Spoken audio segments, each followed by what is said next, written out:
मुझे ऐसी ही तो बहू चाहिए थी, हंसमुख, हमें प्यार करने वाली। फोन रखकर मैं सिर पकड़कर बैठ गई थी। ऑफिस के लिए बिल्कुल तैयार सुधा मेरे माथे पर बल देकर ठिठक गई।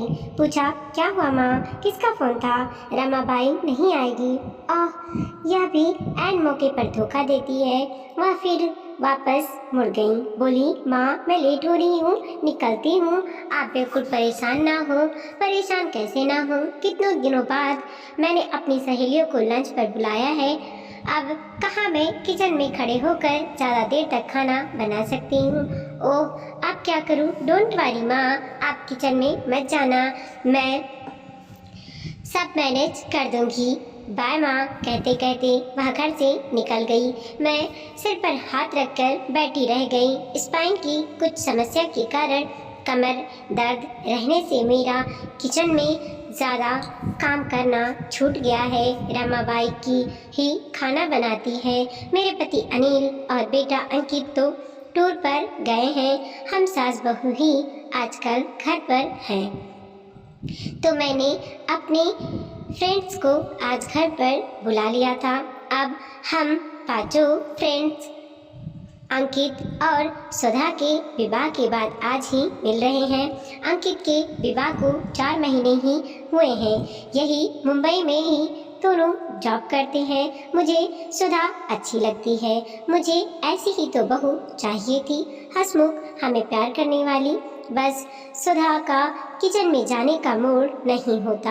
हफ्ते भर तो ऑफिस के काम रहते हैं। वीकेंड में वह आराम के मूड में रहती है। स्वाभाविक है, मुझे इससे कोई शिकायत नहीं। मैं पारंपरिक सास की तरह अपने बेटे बहू पर कोई बंदिश लगाना ही नहीं चाहती। बच्चे ही हैं, उनकी भी लाइफ है, उन्हें अपनी मर्जी से जीने का पूरा हक है। मैं तो कई बार यही सोचती हूँ, अगर कामकाजी बहू किचन में घुसना ना चाहे तो बुरा क्या है। सास बहू का करियर, उसकी डिग्रियों का महत्व क्यों नहीं समझती? बेटे ने डिग्रियां ली हैं तो बहू ने भी तो मेहनत से अपना करियर संवारा है। बेटा छुट्टी वाले दिन पूरा आराम चाहता है तो कामकाजी बहू को भी तो आराम की ज़रूरत है। घर के कामों का विकल्प हो तो बहू को ही क्यों किचन में जाने के लिए बाध्य किया जाए। खैर, अब तो यह सोचना है कि क्या करूं। सुधा को देर हो रही थी, वह निकल गई है। मैं किचन में कुछ बना भी नहीं लूँगी तो खड़े होने से मेरी तकलीफ बढ़ जाएगी, दर्द शुरू हो जाएगा तो अपनी फ्रेंड्स के साथ बैठने का आनंद कैसे लूँगी। इतने में ही मेरे व्हाट्सएप पर सुधा का मैसेज आया, आप चिंता ना करना माँ, मैंने आप सबके लिए खाना ऑर्डर कर दिया है, सब पहुंच जाएगा। और साथ में ढेर सारी किसेस की इमोजी देखकर मुझे हंसी आ गई। मैंने भी थैंक यू वेरी मच लिखते हुए किसेस की खूब सारी इमोजी डालकर जवाब दिया। या हम सास बहू का पूरा दिन चलता है। मुझे हंसी आ रही थी। यह लड़की भी ना ऑर्डर करने में बहुत होशियार है। मुंह से कुछ निकलते ही झट से ऑनलाइन ऑर्डर कर देती है। इतने में डोरबेल बजी। मेड शीतल आई थी। मैंने उससे कहा, शीतल आज जरा अच्छी तरह से सफाई करना। क्या हुआ मैडम, लंच पर मेरी फ्रेंड आ रही हैं। शीतल हमारी 10 साल पुरानी मेड है। इतनी पुरानी मेड तो घर के सदस्य की तरह ही हो जाती है। बोली, वाह, खाना बन गया? नहीं, रमाबाई ने छुट्टी कर दी। ओह, मैं कुछ काम कर दूं? वह जानती है मेरे स्वास्थ्य के बारे में। मैंने कहा, नहीं, सुधा ने सब ऑर्डर कर दिया है। शीतल ने जैसी नजरों से मुझे देखा, हम दोनों हंस पड़ी। शीतल ने हंसते हंसते कहा, बाप रे, छोटी मैडम कितना ऑर्डर करती हैं। मैं मुस्कुराते हुए सामान समेटने लगी। शीतल अपना काम करने लगी। अचानक मैं पिछले 4 महीनों में पर नजर डालने लगी। सुधा जब से आई है, हर समस्या का समाधान चुटकियों में खोज देती है। विवाह की भागदौड़ के बाद मेरे कमर का दर्द बढ़ गया तो एक दिन उसने ऑफिस से ही ऑर्डर करके सरप्राइज में कुछ भेजा। मैंने डिलीवरी लेकर बॉक्स खोला। उसमें दर्द में सिकाई के लिए एक इलेक्ट्रिक बॉटल थी जो घंटों गर्म रह सकती थी। अभी तक मैं पुरानी तरह ही के बॉटल को में ही गर्म पानी रख के सेकती थी। कभी कभी आलस भी आ जाता था। मैं उसका यह सरप्राइज देखकर बहुत खुश हुई थी। मैंने सुधा को थैंक्स कहने के लिए उसी समय फ़ोन किया था तो हंसी थी। माँ, अच्छा लगा ना सरप्राइज? मैंने कहा था यही तो बहुत अच्छी चीज़ है, तुम्हें कैसे ख्याल आया? अरे सब मिलता है माँ, यह सब तो अंकित को पहले ही ऑर्डर कर देना चाहिए। बहुत काम की चीज़ निकली थी यह, मुझे काफ़ी आराम हुआ था। अनिल को कई दिनों से हाई ब्लड प्रेशर की शिकायत हो रही थी। वो बार बार चेक करवाने के लिए डॉक्टर के पास जाते। एक दिन शाम को अचानक एक पार्सल आया। उसमें ब्लड प्रेशर चेक करने की मशीन थी। सुधा ने ही ऑर्डर की थी। अनिल हंस पड़े थे। यह तो बहुत अच्छा है, हमारे घर में ऑर्डर वाली बहू आई है। ऑफिस से ही हमारी ज़रूरतों की चीज़ें ऑर्डर करती रहती है। वीकेंड में अगर रमाबाई ना आए तो सुधा पूछती है, माँ कुछ ऑर्डर कर ले। मैं कभी मना नहीं करती। सोचती हूँ रोज़ सब घर का बना ही खाना तो खाते हैं, सब टिफ़िन लेकर जाते हैं। आज सुधा को टिफ़िन नहीं चाहिए था, उसके ऑफिस में पार्टी थी। हाँ तो फिर सुधा सबकी पसंद का ध्यान रखते हुए ऑर्डर करने का काम संभाल लेती है।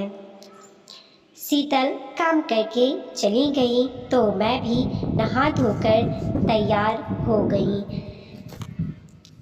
कामिनी, नीरा, आरती और मंजू तय समय पर आ गई।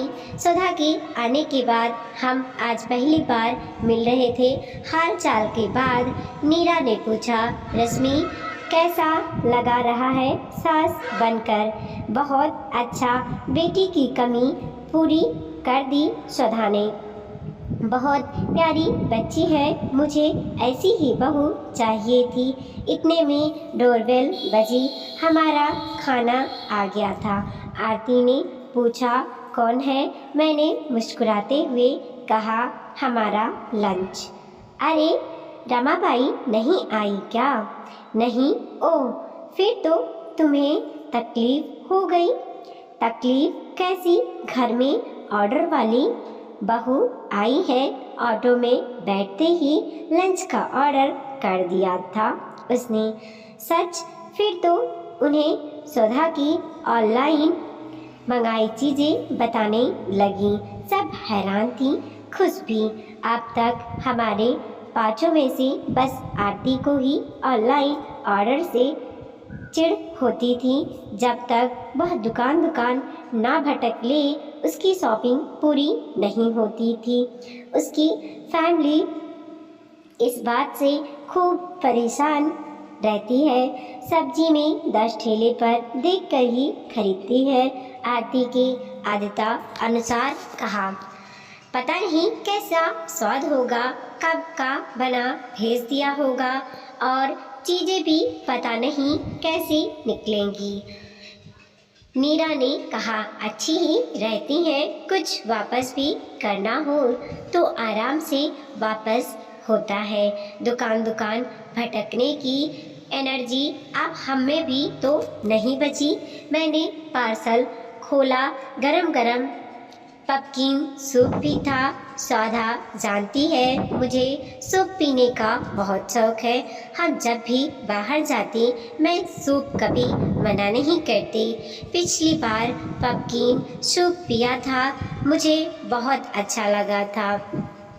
सुधा ने कहा भी था, माँ जब मन हो बताना, मैं ऑर्डर कर दूंगी।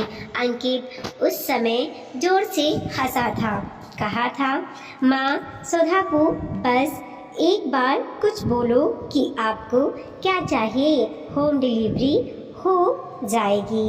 हम सब भी इस बात पर उसे खूब छेड़ते हैं, वह भी हंसती रहती है। सूप गर्म था, ठंडा ना हो जाए। मैं सबके लिए निकाल कर ट्रे में रखने लगी।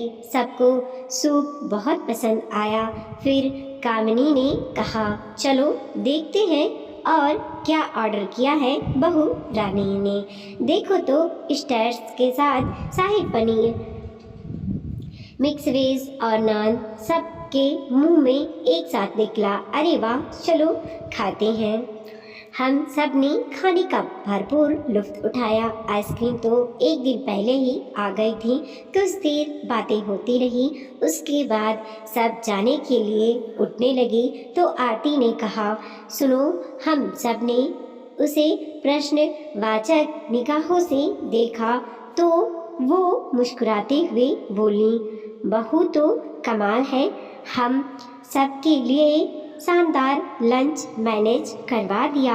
मैं भी ही ऐसी ही बहू लाऊंगी। मीरा ने उसे चिढ़ाया, पहले 20 जगह घर घर जाकर लड़की नहीं देखोगी। सब हंस पड़े। सब चली गईं। मैंने सुधा को फ़ोन किया, थैंक यू बेटा, बहुत अच्छा लंच था। हमने सब ने बहुत इंजॉय किया। गुड, अब आप रेस्ट करना। और हाँ, शाम को भी रमाबाई नहीं आई तो किचन में मत घुस जाना। हाँ ठीक है, काफ़ी खाना रखा भी है। ठीक है, फिर हम दोनों ही तो हैं। मैं अपना सामान समेट कर थोड़ी देर आराम करने के लिए लेट गई। ध्यान सुधा की तरफ ही था। प्यार आ रहा था उस पर मुझे। नई तकनीक का लाभ सबसे ज़्यादा इन बच्चियों को भी हुआ है शायद। घर में कोई किटकिट नहीं, प्यार और शांति ही तो चाहिए होती है।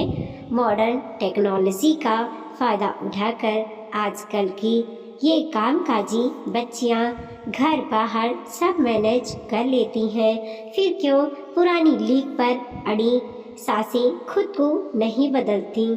घर के काम काज का रोना रोकर क्यों कला मचाए रखती हैं। इन बच्चियों को जरा सा प्यार सम्मान मिल जाए तो कैसी खिली सी रहती हैं। और यह भी तो कम बड़ी बात नहीं है कि सुबह को ऑफिस के काम करते हुए भी घर के हर सदस्य की ज़रूरत का ध्यान रहता है। गर्मी, सर्दी, बरसात, पीरियड के दिनों में महानगरों में आना जाना, फिर दिन भर ऑफिस में काम करना आसान है क्या? मुझे तो लगता है घरों में ज़्यादातर कलह का कारण सास की पुरानी सोच ही है। मतलब यह कि बेटी की शादी के बाद बदलने की ज़रूरत बहू को नहीं, सास को ज़्यादा है। सुधा के ही बारे में सोचते सोचते मेरी पलकें मूंदने लगी। वीडियो को लाइक कीजिए, कमेंट कीजिए और अपने दोस्तों के साथ ज़रूर शेयर कीजिए।